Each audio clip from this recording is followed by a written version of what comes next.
रमीज भाई, जिस तरह की परफॉर्मेंस की बात हम करते चले जा रहे हैं, एक शानदार किस्म की परफॉर्मेंस आज फिर भारत की तरफ से देखने को मिली। बट कहीं ना कहीं जिस तरह हमने सुबह भी बात की थी आपसे कि अपॉर्चुनिटी जब मिलती है तो उसको ग्रैब करना होता है। और जो हमने एक बात की थी कि हर टीम हम देखते चले जा रहे हैं कि वो 15 से 20 ओवर के बाद से 40 ओवर के दरमियान फंस रही है।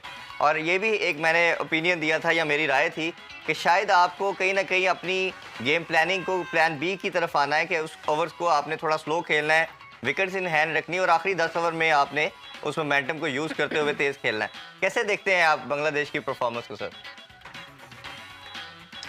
देखिए, भारत जो है ना वो बहुत बड़ी टीम बन चुके हैं। उनके जो अगर ओपनिंग बॉलिंग नहीं चलती है तो स्पिनर्स आके जो है वो रोक देते हैं, विकेट लेते हैं मिडिल फेज में। इसी तरह से पहले 4-5 जो बल्लेबाज हैं वो सबकी 50 की एवरेज है। रोहित शर्मा ने इस वर्ल्ड कप के पावर प्लेज में अभी तक 9 छक्के लगाए हैं, सबसे ज्यादा, और 141 या 42 का स्ट्राइक रेट है उनका। उसके बाद आते हैं जनाब विराट कोहली, और उसके बाद केएल राहुल, और उसके बाद श्रेयस अय्यर, और उसके मतलब मेरा है वो शुभमन गिल। उधर स्पिनर्स आप देख ले, बहुत ही कंप्लीट ये टीम है। सो बांग्लादेश जो है ना उनके सामने एक लिटरली ऐसे लग रहा था कि जैसे कि कोई बच्चों की टीम खेल रही है, इतना फर्क था दोनों में। सो ये कहना कि वो ये कर देते और वो कर देते, मतलब है ये होना ही होना था। ये मैच तो जीतना नहीं था उन्होंने। 100 की ओपनिंग पार्टनरशिप के बाद कौन सी टीम 250 में आउट हो सकती है? और ये रोड है, पुणे की पिच जो है ना, इसमें एवरेज स्कोर जो होता है पहली इनिंग्स में वो 350 होता है। तो वहां पे भारत ने 250 में आउट कर दिया इनको। तो ये मैच ही नहीं था, ये कोई कॉन्टेस्ट ही नहीं था अनफॉर्चुनेटली। बिल्कुल। आखिर भाई आपसे भी सेम चीज़ जानना चाहेंगे। एक तो हमने देखा कि मैच जैसा रमीज भाई ने कहा नहीं था, बट अपॉर्चुनिटी कहीं ना कहीं थी। और हमने भारत को पास ऑफ लेट में देखा, या पास उनकी हिस्ट्री रही है, अगर उनके अगेंस्ट आप अटैकिंग क्रिकेट खेलते हो तो वो कहीं ना कहीं फंसते हैं। और जब उनको रन्स हो रहे थे तो हमने बॉडी लैंग्वेज भी देखी, बट दे वर नोइंग कि ये कहीं ना कहीं गलती करेंगे। जिस तरह हमने अफगानिस्तान की भी देखी या एक दो टीमों की, कि जब वो फेज़ मिडल फेज़ आता है वो सबसे क्रूशियल फेज़ है, उसमें जब गलती करती है और जो टीम अपने नर्व्स को कंट्रोल रखती है वो सक्सेसफुल रहती है। और उन्होंने वेट किया और 15-20 ओवर के बाद जब स्पिनर आए उन्होंने अपना काम शुरू किया और फिर वो जादू चल गया। कैसे देखते हैं परफॉर्मेंस को? देखिए, फ़र्क बहुत है। ये इस वर्ल्ड कप में अगर आप देखें तो टीमों का वो बुरा हाल है कि हद नहीं है, कोई मुकाबला नहीं बचा। अगर आप देखें कि श्रीलंका की जो टीम थी उसके अंदर से आवाज़ें क्या आती होती थी, मलिंगा, जयवर्धने, जयसूर्या, संगाकारा, इस तरह के लोग श्रीलंका टीम में खेलते थे।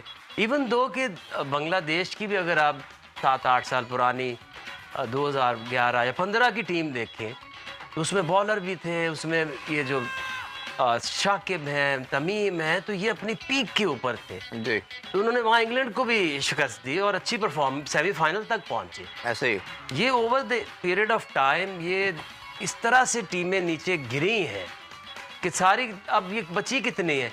एक आईपीएल की वजह से आप इंडिया की टीम है वो फ़र्क ही बहुत डाल गए। उसके बाद ऑस्ट्रेलिया का हाल देखें तो वो भी वो वाली ऑस्ट्रेलिया, 90s वाली ऑस्ट्रेलिया इस इंडिया को बताते कि क्रिकेट कैसे खेलते हैं। सही। ठीक है, इंग्लैंड ने अपनी गेम उठाई, गेम उन्होंने चेंज की, बट एक दो इंजरीज जैसे बेन स्टोक के बगैर वो थोड़ी सी उनका बैलेंस नहीं उनका बन रहा, बट वो वापस आएंगे। They know how to play this white ball. उसके अलावा कौन सा चैलेंज है? न्यूजीलैंड है, वो एक ऐसी टीम है, वो हमेशा से ऐसे खेलते हैं। उन्होंने कुछ ऐसा कमाल नहीं किया, उनके पास हमेशा ऐसी टीम थी जो cruising into the semis and that's it. कभी फाइनल में पहुंच जाए तो दूसरी टीम को कभी फिक्र नहीं होता था जी। क्योंकि हमें भी जब 92 में हमने जाके पहली हम टीम थी जिन्होंने न्यूजीलैंड में जाके न्यूजीलैंड को 92 में हराया। बिल्कुल ऐसे ही। जब हमने उन्हें हरा दिया ना तो फिर हमें तो न्यूजीलैंड से तो बिल्कुल डर नहीं था और फाइनल में तो शक भी नहीं था कि अब हमें कोई हरा नहीं सकता। और यही कॉन्फिडेंस इंडिया के पास है। 2011 में इंडिया में हुआ वर्ल्ड कप, उन्होंने जीता और उसके बाद आज इनकी जो टीम है ये उसी तरह बैलेंस्ड है जी। धोनी ने बहुत आगे टीम को पहुंचा दिया था। अब again they are in their best form, best options हैं। वो तो अच्छे हो ही गए, बाकी बहुत बुरे हो गए। हाँ बिल्कुल ऐसे ही। बिल्कुल ठीक हो गया।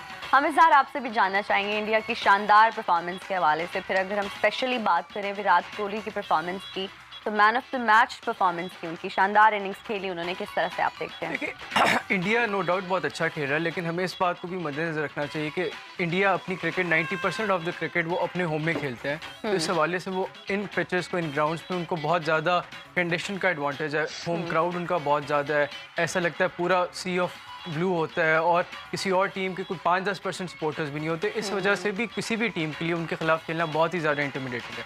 जहाँ उनकी टीम स्ट्रेंथ की बात करें तो नो डाउट इंडिया की जो हर तरह से बैटिंग ऑर्डर में भी बहुत स्ट्रॉन्ग है, बॉलिंग ऑर्डर भी स्ट्रॉन्ग है, लेकिन जो स्पेशली जो उनकी जो बहुत ज़्यादा सबसे जिसमें बाकी टीमें मिस फायर करी हैं और इंडिया उसमें where India is getting it right is that is the middle overs, whether as a batting unit और एज अ बॉलिंग यूनिट। जितने भी मैचेस हुए हैं, पाकिस्तान को भी उन्होंने मिडिल ओवर्स में हराया, ऑस्ट्रेलिया को भी मिडिल ओवर्स में हराया, आज बांग्लादेश को भी उन्होंने मिडिल ओवर्स में बॉलिंग में हराया, क्योंकि स्टार्ट अच्छे लिए हैं टीम्स ने इनके खिलाफ, लेकिन मिडिल ओवर्स में ऑस्ट्रेलिया, पाकिस्तान और बांग्लादेश तीनों मिडिल ओवर्स में इनके खिलाफ कोलैप्स करी, क्योंकि जो उनका बॉलिंग स्पिन डिपार्टमेंट है, जिसमें कुलदीप है, जडेजा है, वो बड़ा मुश्किल हो रहा है बॉलर बैट्समैन के लिए पिक करना।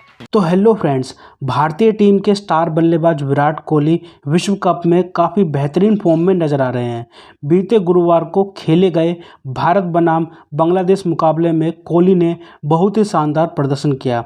कोहली की धुआंधार पारी की बदौलत भारत ने यह मुकाबला जीत लिया। विराट कोहली ने आते के साथ ही मैदान पर अपने बल्ले से रन निकालना शुरू कर दिया। उन्होंने हसन महमूद की 2 नो बॉल पर एक चौका और एक छक्का जोड़ा। विराट का बल्ला पूरी पारी के दौरान नहीं रुका।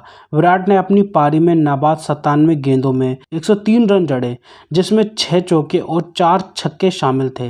विराट ने विनिंग 6 जड़कर भारत को जीत दिलाई। मैच के बाद विराट को प्लेयर ऑफ द मैच के अवार्ड से भी नवाजा गया। विराट का ये 40वां player of the match award है। दोस्तों, विराट कोहली ने अपने वनडे करियर का 48वां शतक लगाकर सचिन तेंदुलकर के वनडे में सबसे ज्यादा शतक लगाने के रिकॉर्ड के करीब पहुंचने में सफलता पा ली है। सचिन ने 49 वनडे शतक अपने करियर में लगाए हैं। अब कोहली 2 शतक लगाते ही सचिन तेंदुलकर के इस रिकॉर्ड को तोड़ देंगे। हालांकि अभी कोहली इस रिकॉर्ड को तोड़ने से 2 शतक दूर हैं, लेकिन एक खास रिकॉर्ड जरूर तोड़ दिया है। दरअसल विराट कोहली ने बांग्लादेश के खिलाफ मैच में शानदार 103 रन की पारी खेली थी।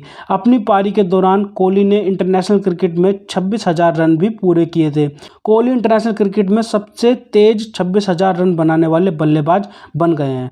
ऐसा कर कोहली ने कई दिग्गजों को पछाड़ दिया है। सचिन तेंदुलकर ने 600वें इंटरनेशनल पारी में 26,000 रन पूरे किए थे। वहीं कोहली ने यह कारनामा केवल 567 पारियों में कर दिया है, यानी सचिन के इस रिकॉर्ड को विराट कोहली तोड़ने में सफल हो गए हैं। तो दोस्तों, अगर आपको हमारी यह वीडियो अच्छी लगी हो तो कम से कम व्हाट्सएप पर जरूर शेयर करें। साथ साथ चैनल को सब्सक्राइब करके हमारा मनोबल जरूर बढ़ाएं, ताकि हम आपके लिए ऐसी ही मनोरंजन वीडियोस बनाते रहें।